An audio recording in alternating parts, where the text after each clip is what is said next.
Guys ಎಲ್ಲರಿಗೂ ನನ್ನ ನಮಸ್ಕಾರಗಳು. ಇವತ್ತು ನಾನೊಂದು ಕುಕ್ಕಿಂಗ್ ವಿಡಿಯೋ ಮಾಡ್ತಿದ್ದೀನಿ. ನನ್ನ ಚಾನಲ್ಗೆ ಸಬ್ಸ್ಕ್ರೈಬ್ ಮಾಡಿಲ್ಲ ಅಂದರೆ ಈಗಲೇ ಮಾಡಿ, ಎಕ್ಸೈಟಿಂಗ್ ವೀಡಿಯೋಸ್ಗಳನ್ನು ನೋಡ್ಬೋದು. ಇವತ್ತು ಮಾಡ್ತಿರೋದು ನಾನು ಬ್ಯಾಚುಲರ್ ರೆಸಿಪಿ ಪಾಲಕ್ ಮಶ್ರೂಮ್ ಅಂತ. ಸೊ ಇದಕ್ಕೆ ಬೇಕಾಗಿರೋದು ಕೇವಲ ಕೆಲವೇ ಇಂಗ್ರೀಡಿಯೆಂಟ್ಸು.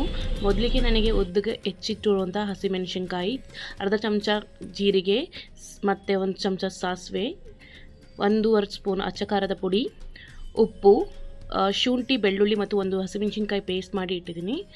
ಆ್ಯಂಡ್ 2 ಎಸ್ಲು ಕರಿಬೇವಿನ ಸೊಪ್ಪು, ಆ್ಯಂಡ್ ಪಾಲಕ್ ಸೊಪ್ಪು 1 ಬೌಲು ಚಿಕ್ಕದಾಗಿ ಹೆಚ್ಚಿರುವಂಥದ್ದು, ಆ್ಯಂಡ್ ಕೊತ್ತಂಬರಿ ಸೊಪ್ಪು ಅರ್ಧ ಬೌಲು ಚಿಕ್ಕದಾಗಿ ಹೆಚ್ಚಿರುವಂಥದ್ದು, 1.5 ಟೊಮೆಟೊ ಚಿಕ್ಕದಾಗಿ ಹೆಚ್ಚಿರುವಂಥದ್ದು, 2 ಮೀಡಿಯಮ್ ಸೈಜ್ದು ಈರುಳ್ಳಿ ಚಿಕ್ಕದಾಗಿ ಹೆಚ್ಚಿರುವಂಥದ್ದು, ಆ್ಯಂಡ್ ಒಂದು ಮಶ್ರೂಮ್ ಪ್ಯಾಕೆಟು ತೊಗೊಂಡಿದ್ದೀನಿ.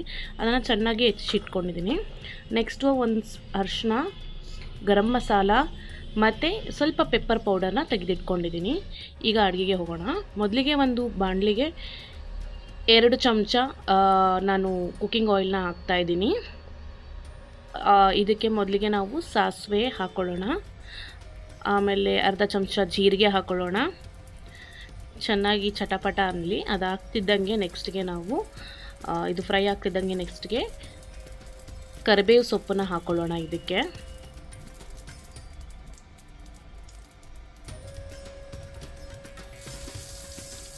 ಈ ಕರಿಬೇವು ಸೊಪ್ಪು ಚೆನ್ನಾಗಿ ಚಟಪಟ ಅಂತ ಫ್ರೈ ಆಗ್ತಿದ್ದಂಗೆ ನೆಕ್ಸ್ಟ್ಗೆ ನಾವು ಹೆಚ್ಚಿರುವಂತಹ 2 ಮೀಡಿಯಮ್ ಗಾತ್ರದ ಈರುಳ್ಳಿನ ಇದಕ್ಕೆ ಹಾಕ್ಕೋಬೇಕು.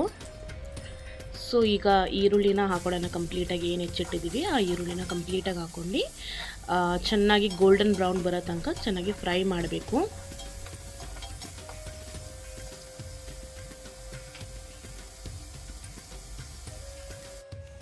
ಈಗ ಈ ಈರುಳ್ಳಿ ಚೆನ್ನಾಗಿ ಗೋಲ್ಡನ್ ಬ್ರೌನ್ ಆಗೋ ತನಕ ನಾವು ಸ್ವಲ್ಪ ಫ್ರೈ ಮಾಡೋಣ. ಅದಾಗ್ತಿದ್ದಂಗೆ ನಾವು ಹೆಚ್ಚಿಟ್ಟಿರುವಂಥ ಮಶ್ರೂಮ್ನ ಹಾಕೋಣ. ಇದು ಚೆನ್ನಾಗಿ ತೊಳೆಯಬೇಕು, ನೀವು ಮಣ್ಣೆಲ್ಲ ಇರುತ್ತೆ. ಸೊ ಅದಾದಮೇಲೆ ಇದು ಸ್ವಲ್ಪ ತಿಕ್ ಸೈಜಲ್ಲೇ ಹಾಕಿದ್ದೀನಿ, ಯಾಕಂದರೆ ಬೆಂದ ತಕ್ಷಣ ಇನ್ನೂ ಚಿಕ್ಕದಾಗುತ್ತೆ ಇದು ಮಶ್ರೂಮ್ಸ್. ಹಾಗಾಗಿ ಬಾಯಿಗೆ ಸಿಗಬೇಕಲ್ವ, ಹಾಗಾಗಿ ಸ್ವಲ್ಪ ದಪ್ಪ ದಪ್ಪವಾಗಿ ಹೆಚ್ಚಿದ್ದೀನಿ ನಾನು ಇದನ್ನು. ಸೊ ಇದು ಕೂಡ ಚೂರು ಮೆತ್ತಗಾಗೋ ತನಕ ಚೆನ್ನಾಗಿ ಫ್ರೈ ಮಾಡಬೇಕು. ಸೊ ಇದಾಗ್ತಿದ್ದಂಗೆ ಫ್ರೈ ಮಾಡ್ತಾ ಸ್ವಲ್ಪ ಉಪ್ಪು ಹಾಕ್ಕೊಳ್ಳಿ, ಯಾಕಂದರೆ ಅದು ಉಪ್ಪು ಹಿಡಿಬೇಕಲ್ಲ. ಸೊ ಹಾಗಾಗಿ ಸ್ವಲ್ಪ ಉಪ್ಪು ಹಾಕ್ಕೊಳ್ಳಿ. ಆಮೇಲೆ ಅರಿಶಿಣದ ಪುಡಿ ಹಾಕ್ಕೊಳ್ಳಿ. ಚೆನ್ನಾಗಿ ಫ್ರೈ ಮಾಡ್ಕೊಳ್ಳಿ, ಅದು ಸ್ವಲ್ಪ ಮೆತ್ತಗಾಗುತ್ತೆ.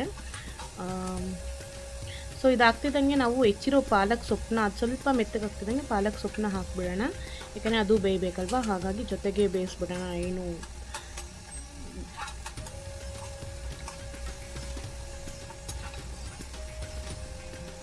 ಈ ಪಾಲಕು ಸ್ವಲ್ಪ ಬೇಯ್ತಿದ್ದಂಗೆ ನಾವು ನೆಕ್ಸ್ಟು ಉದ್ದಕ್ಕೆ ಹೆಚ್ಚಿರುವಂಥ ಹಸಿಮೆಣ್ಸಿನ್ಕಾಯಿ. ಈ ಪಾಯಿಂಟ್ ನೀವು ಬೇಕಿದ್ರೆ ಸ್ಟಾರ್ಟಿಂಗಲ್ಲೂ ಹಾಕ್ಬೋದು, ಫುಲ್ ರೋಸ್ಟ್ ಆಗಬೇಕು ನಿಮಗೆ ಹಸಿಮೆಣ್ಸಿನ್ಕಾಯಿ ಅಂದರೆ ಒಗ್ಗರಣೆಗೂ ಹಾಕ್ಬೋದು. ನಾನು ಈಗ ಹಾಕಿಬಿಟ್ಟು ಮುಚ್ಚಿಡ್ತೀನಿ ಸ್ವಲ್ಪ, ಅದು ತುಂಬ ಮೆತ್ತಗಾಗೋ ತನಕ. ಇದಾದಮೇಲೆ ನಾನು ಅದು ಸ್ವಲ್ಪ ಬಾಡಿಸ್ಬಿಟ್ಟು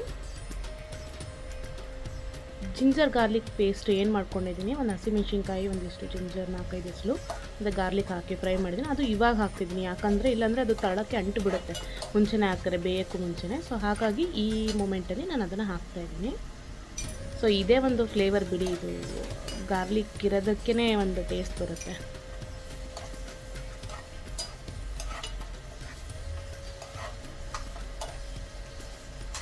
ಸ್ವಲ್ಪ ಗಾರ್ಲಿಕ್ ರೋಸ್ಟ್ ಆಗಲಿ. ಇದಾದಮೇಲೆ ನಾನು ಅದು ಹೆಚ್ಚಿಟ್ಟಿರುವಂತಹ ಟೊಮೆಟೊನ ಹಾಕ್ತಿದ್ದೀನಿ. ಇದು 1.5 ಸೈಜ್ ಟೊಮೆಟೊ ಹಾಕ್ತಾಯಿದ್ದೀನಿ.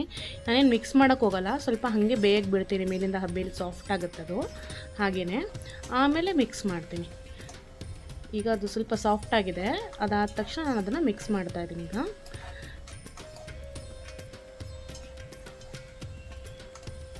ಸೊ ಇದಿಷ್ಟು ಬೆಂದಮೇಲೆ ನೆಕ್ಸ್ಟು ನಾವು ಅಚ್ಚ ಖಾರದ ಪುಡಿ ಏನು ತೆಗೆದಿಟ್ಟಿದ್ದೀವಿ, ಒಂದು ಸ್ಪೂನ್ 1.5 ಸ್ಪೂನ್ ಹಾಕೋಣ. ಎಷ್ಟು ಬೇಕೋ ಅಷ್ಟು ನಿಮಗೆ ಖಾರ. ಆಮೇಲೆ ಸ್ವಲ್ಪ ಗರಂ ಮಸಾಲ ಹಾಕೋಣ.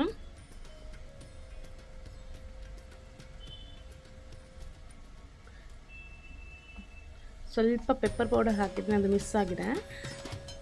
ಅದು ಸ್ವಲ್ಪನೇ ಹಾಕಿರೋದು, ಜಾಸ್ತಿ ಏನಿಲ್ಲ, ಸ್ವಲ್ಪ ಹಾಕಿದ್ದೀನಿ. ನಾನು ಮಿಕ್ಸ್ ಮಾಡಿಬಿಟ್ಟು ಸ್ವಲ್ಪ ಬೇಯಕ್ಕೆ ಬಿಡೋಣ. ಇದು ಬೆಂದ ತಕ್ಷಣ ಮಸಾಲೆ ಎಲ್ಲ ಒಂದು ಸ್ವಲ್ಪ ರೋಸ್ಟ್ ಆದ ತಕ್ಷಣ ಇದಕ್ಕೆ ಹೆಚ್ಚಿರುವಂತಹ ಕೊತ್ತಂಬರಿ ಹಾಕ್ತಿದ್ದೀನಿ. ನನಗೆ ಸ್ವಲ್ಪ ಲಾಸ್ಟಿಗೆ ತುಂಬ ಬೇಯಿಸ್ದಲ್ಲೇ ಕೊತ್ತಂಬರಿ ಇದ್ರೇ ನನಗೆ ಇಷ್ಟ. ಸೊ ಹಾಗಾಗಿ ಲಾಸ್ಟಿಗೆ ಹಾಕ್ತಾಯಿದ್ದೀನಿ ನಾನು ಇದನ್ನು. ಸೊ ಇದೆಲ್ಲ ಆದಮೇಲೆ ಬೇಕಿದ್ರೆ ನಿಮಗೆ ಸ್ವಲ್ಪ ಕಟ್ಟ ಫ್ಲೇವರ್ ಬೇಕು ಅಂದರೆ ಈ ಮೂಮೆಂಟಲ್ಲಿ ನೀವು ಸ್ಟವ್ ಆಫ್ ಮಾಡೋಕೆ 5 ನಿಮಿಷಕ್ಕೆ ನೀವು ಲಿಂಬೆಹಣ್ಣು ಹಾಕ್ಬೋದು. ಈಗ ನೋಡಿ ರೆಸಿಪಿ ತುಂಬ ಚೆನ್ನಾಗಿ ಬಂದಿದೆ. ಚಪಾತಿ, ರೊಟ್ಟಿ ಏನಕ್ಕಾದರೂ ಹಾಕ್ಕೊಂಡು ತಿನ್ಬೋದು. ಈ ವಿಡಿಯೋ ನಿಮಗೆ ಇಷ್ಟ ಆಗಿದ್ದರೆ ಲೈಕ್, ಸಬ್ಸ್ಕ್ರೈಬ್ ಮಾಡೋದನ್ನ ಮರಿಬೇಡಿ. ಧನ್ಯವಾದ.